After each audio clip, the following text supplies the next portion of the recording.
Welcome to the Food is Our Middle Name podcast. I'm your host, Tori Moore, and today we're asking, what's the deal with Florida agriculture? While Florida is mostly known for theme parks, gorgeous beaches, and citrus, there's a whole lot more to Florida and the food it produces. Agriculture is the second largest economic driver for the state, only behind tourism. So here to share more with us about Florida agriculture is IFAS Extension Agent Bob Hochmuth. Welcome, Bob. We're excited to have you. Excited to be here. Good to see you. Yes, good to see you. So here on the podcast, we have this little game we play to help people get to know our guests. And this is how we kick off each episode. So I'm going to ask you a series of fun food questions. There are no wrong answers, but the goal is just to answer as many as you can in about a 15 seconds amount of time. Are you ready? I'm ready. All right, here we go. Favorite food? Pizza and ice cream. Coffee or tea? Coffee. Food you hate? I'm not a big fan of Swiss chard or arugula. Okay. Favorite meal of the day? Dinner. Sweet or spicy? Sweet. Awesome. Good job. Good job. Good job. So the next question was, what is your favorite ice cream? And I know we ran out of time, but since it's your favorite food, I want to hear what your ice cream order would be. I would say if I could have it, it would be Butterfinger. Yeah, that's a good one. I'm not a big chocolate fan, but I can get behind pretty much any type of ice cream. Me too. So thanks for playing along, but let's get down to our interview and talk a little bit about Florida agriculture. So you are a UFIFAS Regional Specialized Extension Agent, which is a really long title, but your specialty is in vegetable production. So tell me what a day in your shoes is like.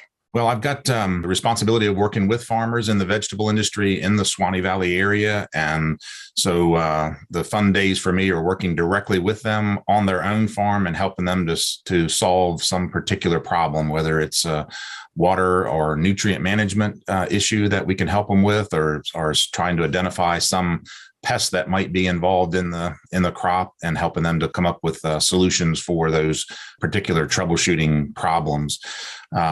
In addition to that, here at the Research and Education Center, the NFREC Swanee Valley Research and Education Center, we have a lot of field work here as well, where we put in research trials and demonstrations, and we can have farmers come to the center and be able to see some of the most current, updated, sort of cutting edge technology research that would be going on in their particular community. So we might have field days for me and watermelons, and other colleagues here might have one for corn or peanuts and other specialty crops as well. So it's sort of a two-pronged approach for me. One here at the center working with research trials, and the second one out on farms working directly with the growers.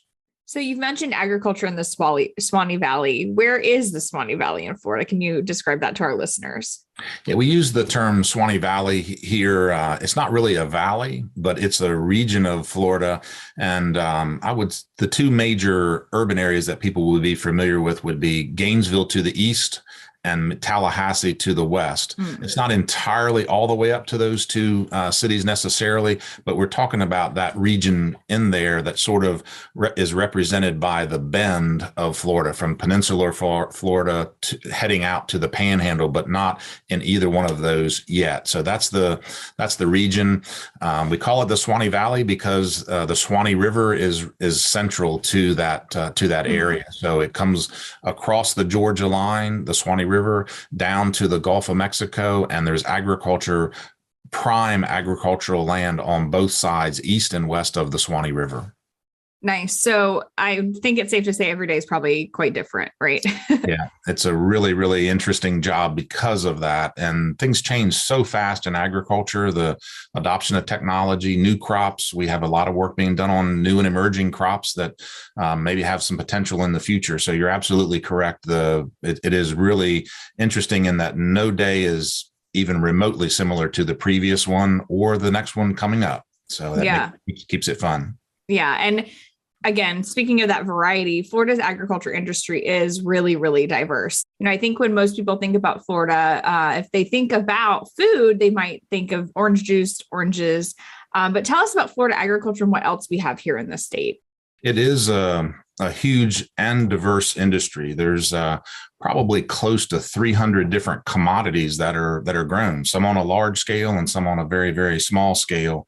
But in terms of rankings within the United States, Florida is number one in crops like sugarcane, for instance, on the agronomic row crop kind of a scene. But in fruits and vegetables, we're number one in cucumbers, watermelons, bell peppers.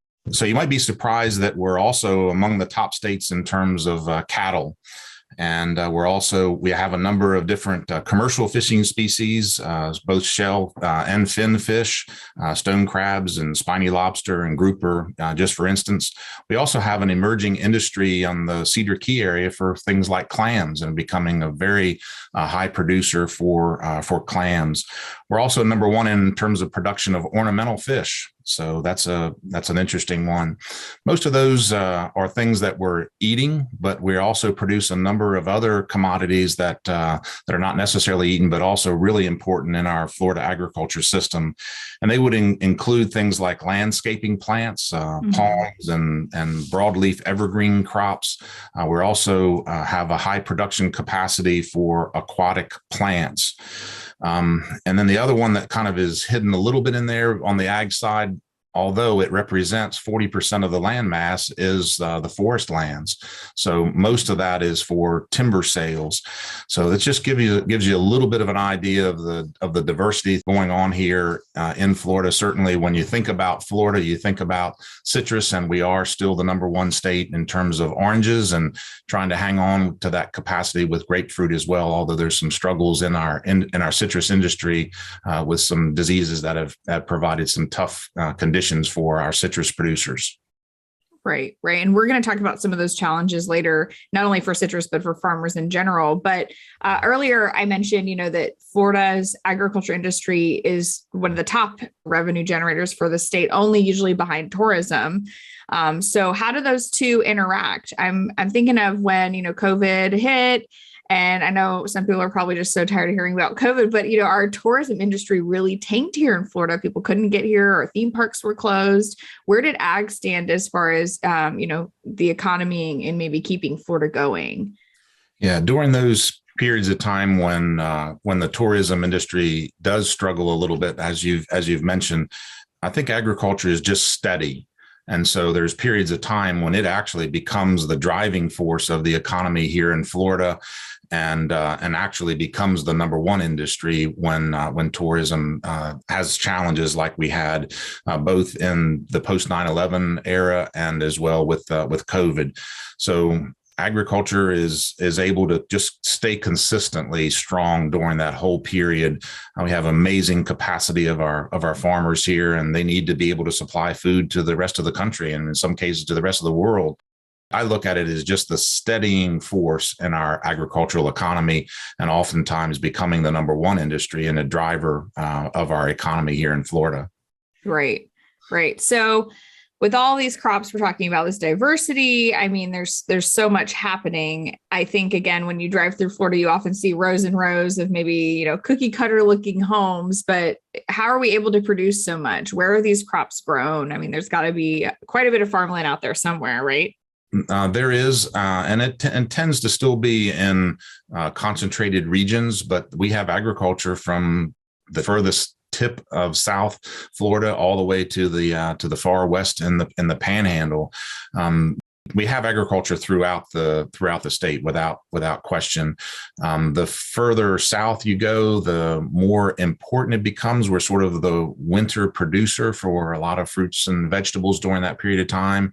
Number one in the country in that particular regard. So because of the southern exposure of the state and the mild climate in the wintertime, we can produce a number of crops where nowhere else in the country are they able to quite do that.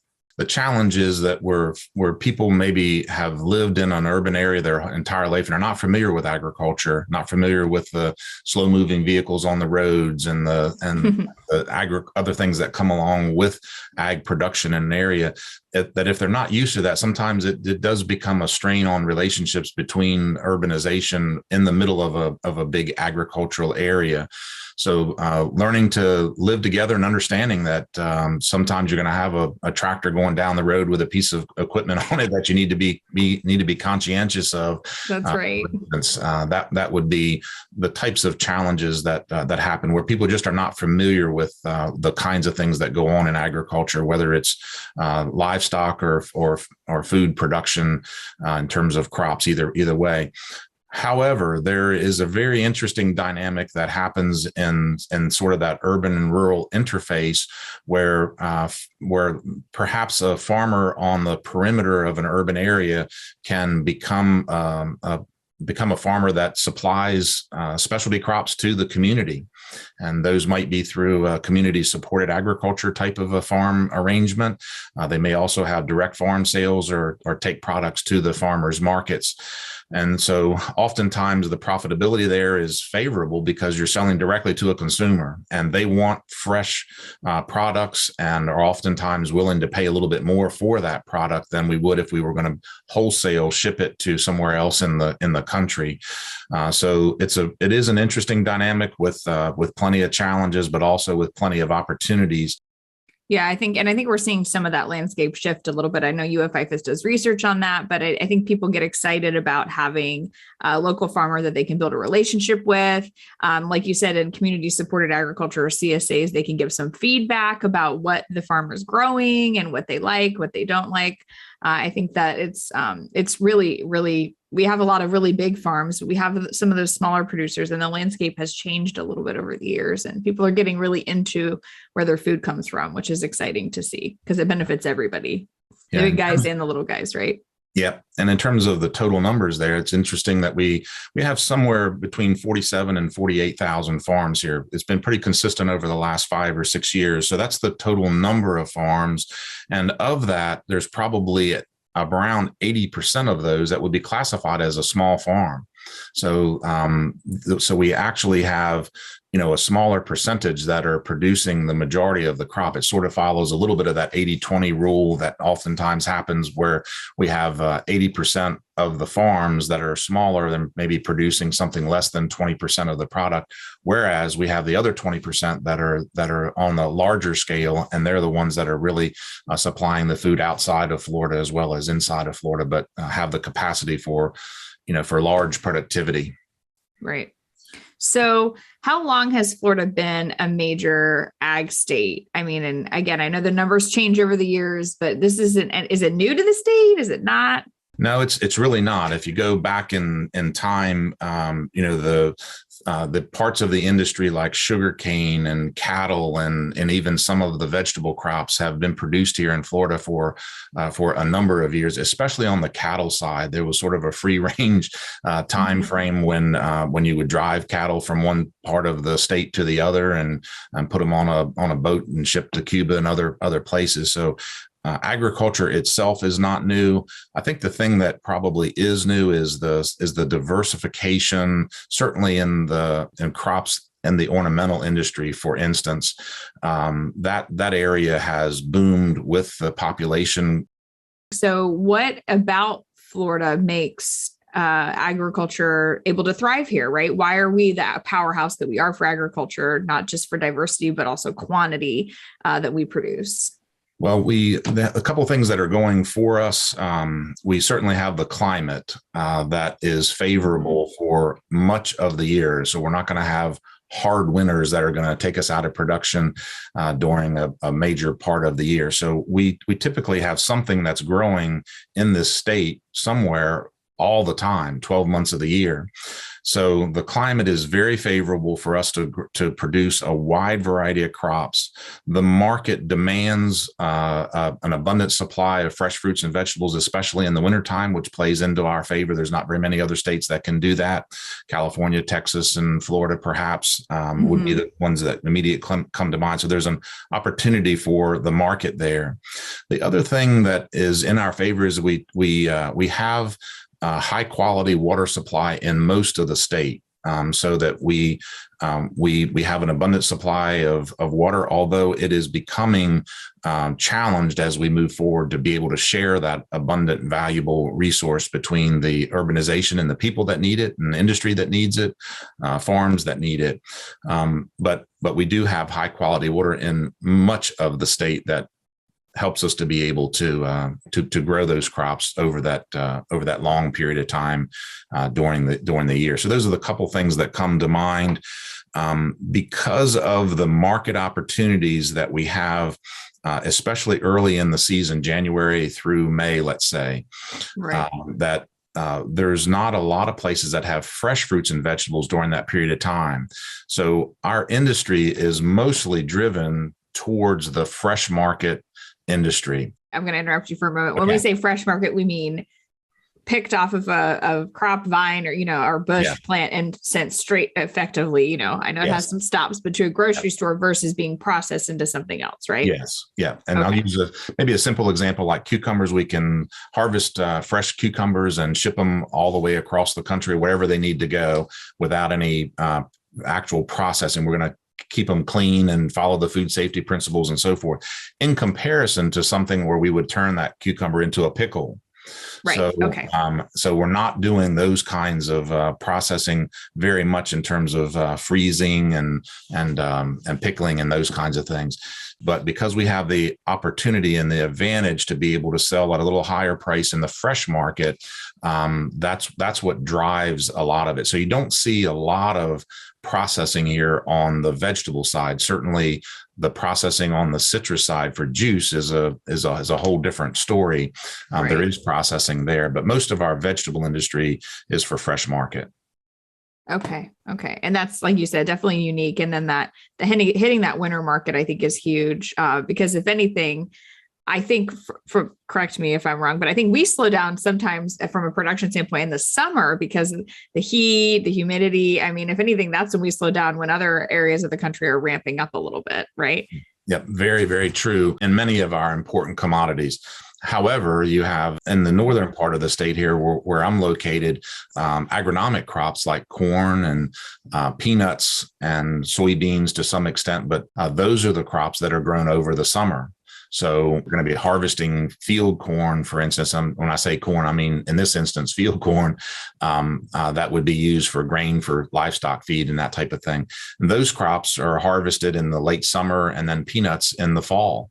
So it's circle back to the thing where it just depends on what the month of the year is. You're going to have major agricultural production of something. It just happens to be highly variable depending on where you are in the state and the time of the year that you want to get something out of the field. Right. But like you said, unlike other states, literally never stops. Yes. Yeah. So how has this maybe changed over the years? Production, or, how has the ag landscape changed in Florida? I think we've got, more diversification. So we continually are intensifying into other kinds of specialty crops. But I think the technology is what has been amazing, especially in the last 5 to 10 years. There's technology that's helping the farmers to become more efficient, be able to be a better steward of both water and fertilizer.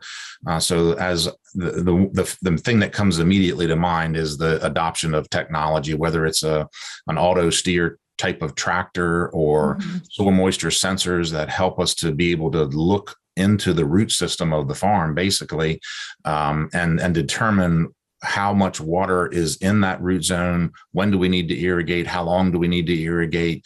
Some of those kinds of things. Just a lot of technology that is being adopted by farmers across the state. Right. Especially here at IFAS, we do research on developing this technology to help farmers meet challenges, as you've mentioned. So let's talk through some of the challenges that farmers face. I know some of these aren't exclusive to Florida, but we'll focus on Florida. So first, you mentioned soil water sensors, one of the things. So water, talk to me a little bit about water. You mentioned it earlier. We do have an abundant, fresh, high quality supply, but how is that a challenge sometimes for farmers? Yeah, there's still a limitation, even though we have an abundant supply of high quality water. There's still a limit to that, and urban areas require a lot of water, and agriculture requires a lot of water. And there's also segments of the industry that utilize a lot of water as well. So it's a high value resource that we have that we all share. And so within the agricultural community, we are working a lot with helping farmers to make sure that we're making the most efficient use of that water as possible, and things like soil moisture sensors and other ways to manage the irrigation. So we're not guessing as much as maybe as we used to. We know exactly how much, when to start the irrigation, and then how long to run the irrigation. So the competition for that particular natural resource, I think, is going to be a challenge as we move forward in the future. This issue is not going to go away. There's going to get more and more intense competition in those areas. The interesting thing about this region of where I am in the Swanee Valley, there's more springs in this region than there is anywhere in the world. And so we want to be able to try to protect those springs with the agriculture that's going on in that community, so people can enjoy the recreation that the springs bring to those communities. So I think water is going to just be one of the major issues moving forward for us to be able to make the most efficient use of that particular natural resource as we can. I think the next challenge that comes to mind is that we do stick out into this ocean and Gulf area here, and are highly vulnerable to invasive species that would come into our area. And they can come in a number of different ways. You know, there's a lot of shipping from other parts of the world that come in and out of ports here in Florida. That's one example of how something might come into the state and make Florida vulnerable to what we call invasive species. So there's a lot of different things that are brought into Florida that are new, and only a few of them become really negatively impactful. And so that's where we start talking about them being invasive. So over the last couple hundred years, I think the estimate is at least 50,000 invasive species have been brought, both plants and animals, into the United States. And it costs a lot of money to try to eradicate something. When we find it, we don't want it to get away from us. We want to be able to eradicate it if we can in a small pocket as quickly as we can. But some of the more common ones that you might think of, you know, the citrus canker was an invasive disease that came in and created a major problem to our citrus industry. And there were hundreds of thousands of dollars spent trying to deal with that when it first happened. And then in Central and South Florida, the Brazilian pepper tree is another invasive weed, basically, but a woody species that creates problems. And then more current would be the Burmese python. So all of those are examples of invasive species that move into the area. But when we get something that's impactful to our ag industry, it really needs to be dealt with. And then I think the next one, and this sort of is a little bit related to the fact that a lot of our production here requires hand harvesting, whether it's on the fruits or the vegetable side of things, and even in other commodities as well. But labor is a universal challenge across the United States. But we need labor to maintain our production of our fresh fruits and vegetables, and that's becoming more and more difficult. When I grew up, I didn't grow up in Florida, but where I grew up, the young teenagers, you know, you were going to work on a farm somewhere, and we just don't have enough of that labor force to be able to supply the agricultural industry. But that's universal across the country. It's not only a problem here in Florida. I know some commodities are harvested by large machines, right? And it can be done not quickly. I don't want to undermine the work it takes, but, you know, in mass, right? But a lot of our crops are truly hand-picked, like blueberries. Every individual blueberry is picked by a person, right? And brought to you, just like strawberries. And that takes a lot of labor and skilled labor too, because I know if I was out there, it would take me forever. I've been picking and it takes me quite a long time for me to get my little bucket full to bring home. Right. So not only it is very time intensive, like you said, for some of our fruit crops. Yeah. Yeah, absolutely. I mean, blueberries would represent a crop that there is a lot of hand harvesting, but there is some machinery that's been developed for that industry to help, take a little bit of that pressure off of it, depending on how the blueberries are going to be used, whether they're fresh market, perhaps, or going to be frozen, so forth. So blueberries, we would do both. But if you use the example like strawberries, they're 100% hand harvested.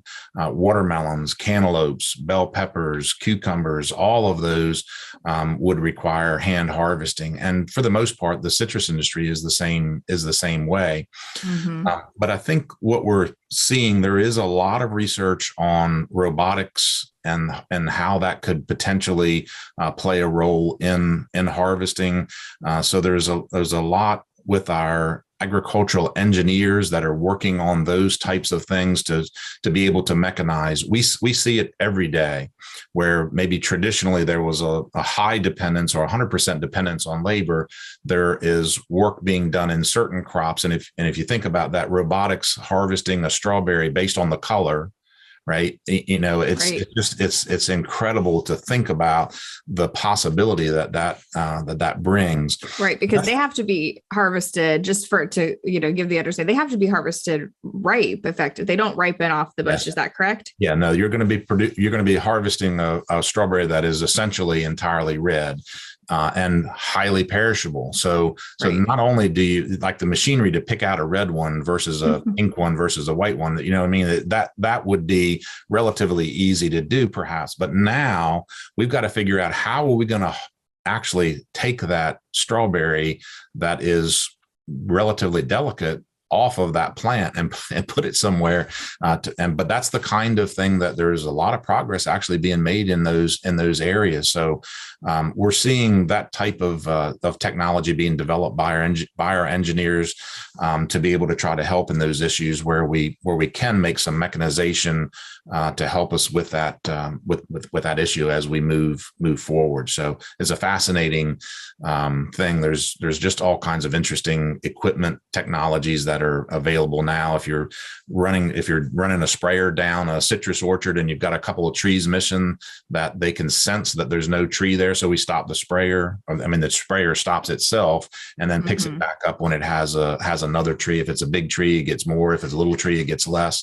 So that type of thing has already been being adapted in our area. And dare I say the word hurricane, right? So, aside from our normal challenging weather conditions, then we have sometimes really active hurricane seasons. Again, I'm going to knock on my desk here and knock on wood.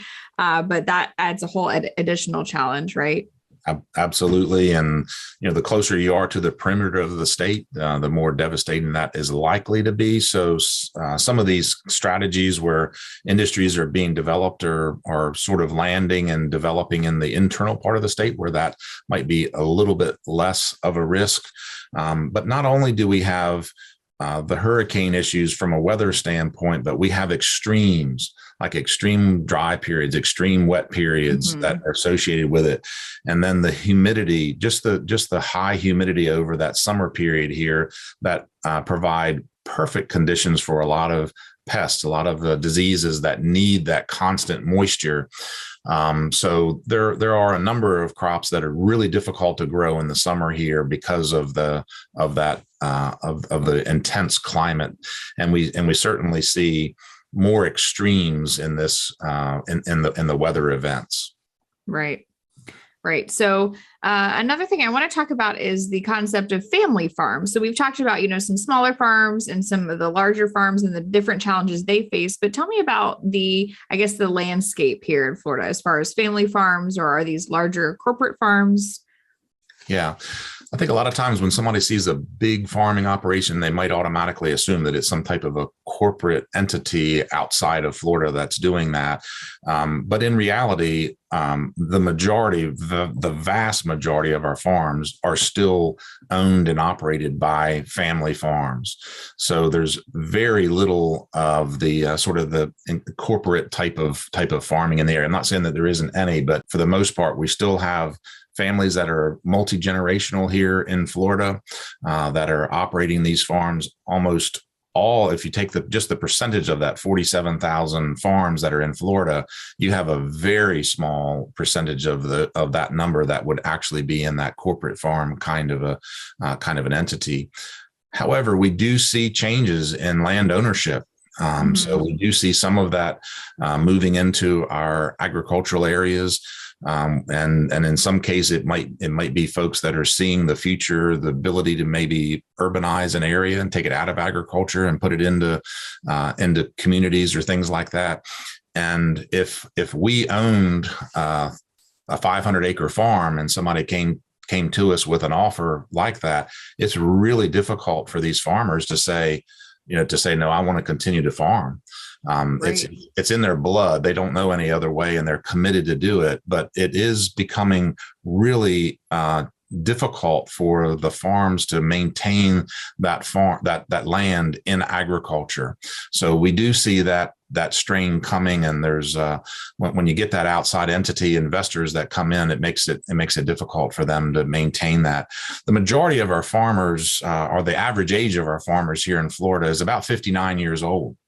And so one of the other things that we worry a little bit about is the next generation. Is the next generation going to be as equally as interested in the current or the previous generations that have farmed that land? So we do see a little bit of a change there, trying to decrease the average age of our farms, but it is a bit of a tough transition in some cases to be able to maintain that multi-generational nature of the farms. Right. And I think sometimes we see those exact two things you tied together, where not only is there a temptation, right, to sell the farm, and someone might be in the phase of retiring and maybe the kids don't want to take it over, and it feels like a natural fit, even though, it might not be what everybody wants, but that sometimes we see some of that happening and the industry consolidating a little bit. It's to our benefit to keep this land in agriculture. And I want to go back to the water piece. Mm-hmm. The recharge in our aquifer here is coming from the agricultural land. The first thing that we need to realize is that under us is a huge, what we call the Floridan aquifer. And it's a limestone aquifer that holds the water. So when we use the term recharge, we're talking about instances when there's tropical storms or heavy rainfall events and things like that the soil cannot hold. That water then percolates down through and recharges the aquifer after the soils filter that water as it moves down into the aquifer. So we need to have huge open land, which in many cases is used as farmland, to be able to provide that opportunity for the rainfall to recharge the aquifer. If we use that land for other purposes, if we're going to have roads and paved areas and houses and things like that, then a lot of the water in that situation does not run into the ground. It runs off of that area. And now we have a different issue to deal with. So agricultural lands are super important for us to be able to recharge the Floridan aquifer underneath us. So we want to be able to maintain those open agricultural lands to be able to, it's an important piece of the cycle. It's just a normal cycle. It's always been that way. And so we're trying to do several different things with that land at the same time, but agricultural lands are super important for recharge of our aquifers. Right. So one last challenge I want to discuss, or maybe opportunity, right? You talked a little bit earlier briefly when we were talking about processing, about food safety regulations and ensuring that the food supply that farmers are providing us is safe and abundant. So can you talk a little bit about what that looks like for a farmer to ensure that they're getting a safe product in consumers' hands? Yes. I think, farmers traditionally have always followed relatively good practices in terms of providing safe food. But today that is much more highly required or regulated, both at the federal level and also by the folks that are going to buy that particular commodity. So today, for a farm to be able to sell, I'll use the example that I'm familiar with in the case of watermelons. we're going to harvest the watermelons, but we have to be able to document every step of the process from planting to harvesting and handling when we get it to the packing house, to be able to be able to make sure that that product is going to arrive from a food safety standpoint in safe condition to the consumer. It's a major extra expense to the farms because the documentation is very, very significant. So oftentimes we have to have people that may be brought into the farm that have that set of skills to be able to help, to maintain the food safety program. So that is an area that has intensified. I'd like to be able to think that with that additional cost to make sure that the consumer is going to be delivered safe food is going to be able to be returned to the farmer. But in some cases, they're not able to manage that the way that it would seem fair to me. But it is a big new expense, very complicated, very document heavy for the farmer to be able to do that.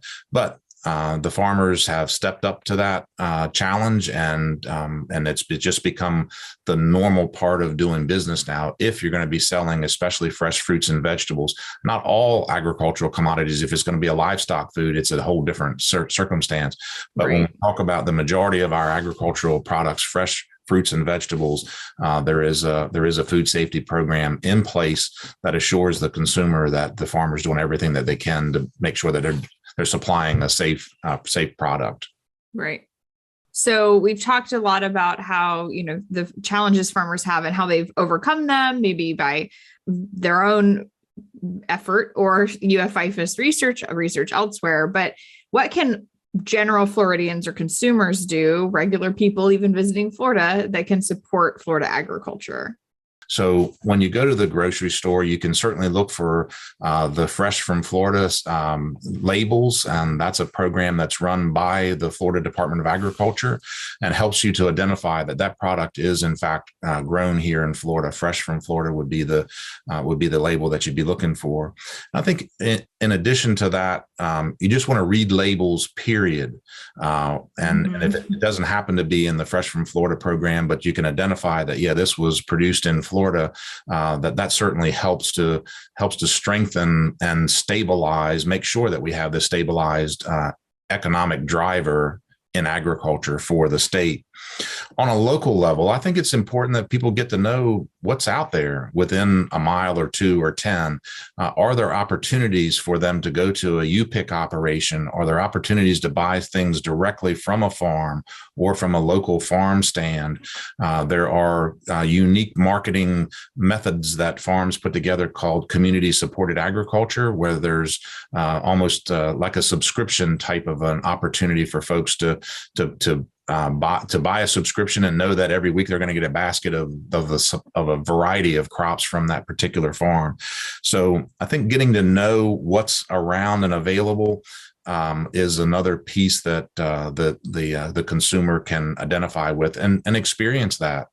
To go out and find the U-Pick operations that are close to them and do those kinds of things. I'm a believer in that myself, and especially for blueberries, we have a freezer that we try to fill every year with blueberries, and we pick the local blueberries ourselves to be able to do that. So there are definitely a lot of opportunities along that way, but just to be conscientious and have the intent when we go to the grocery store to figure out where are these products coming from, and can I do more to support our Florida farmers that are at times the backbone of our economy here in Florida.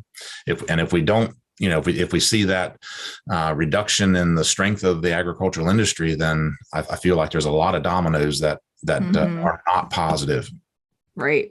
Yeah. And again, like you said, connecting with your local farmer and getting out there, it's also fun, right? So, going to U-Picks, gathering fresh fruit or vegetables. It's also a great way to spend a nice Florida day. So yeah. It's probably hard to find your entire grocery budget that way. Right. Yes. We still have the majority of our grocery bill that's going to have to come from our more traditional purchasing methods. But still, when we're doing that, there's still an opportunity to make sure that we're supporting our Florida farmers. That's right. Exactly. So before we go, we're going to start wrapping up, but what is the one thing that you want people to know or remember about Florida agriculture? To make sure that they understand the capacity is incredible for our farm community. And in fact, it has to continue to be even more incredible to be able to supply the food for the increasing population in the world. Mm-hmm. And our Florida farmers and other farmers in the U.S. are going to be up to that task. And I think technology is going to help them to be able to continue to make strides forward in that regard. But we've got a lot of increased production that has to happen somewhere, and Florida is going to be a part of that scenery. So I think just the amazing capacity and the ability of a farmer to adopt to new technology and adopt a change to do things that are favorable to the farm and also favorable to the farm food system. I think that's the piece that I would like to make sure that people understood. Yeah, it's inspiring without a doubt. And like we said, I know Florida is a big state, but it's incredible the amount of food the state produces on relatively, so little really, especially with the number of people moving here and so many other strong industries we do have around the state. So yes. It's impressive without a doubt. And I think sometimes something people aren't aware of. So hope they learned a little bit more today. Thank you so much for coming on the show and sharing your knowledge with us. Yeah, very happy to be able to have that opportunity. Support your Florida farmer. Yes, indeed. Thank you so much. All right. That's it for today's episode of the Food is Our Middle Name podcast. To learn more about Florida agriculture by the numbers and what we discussed today, check out the episode notes.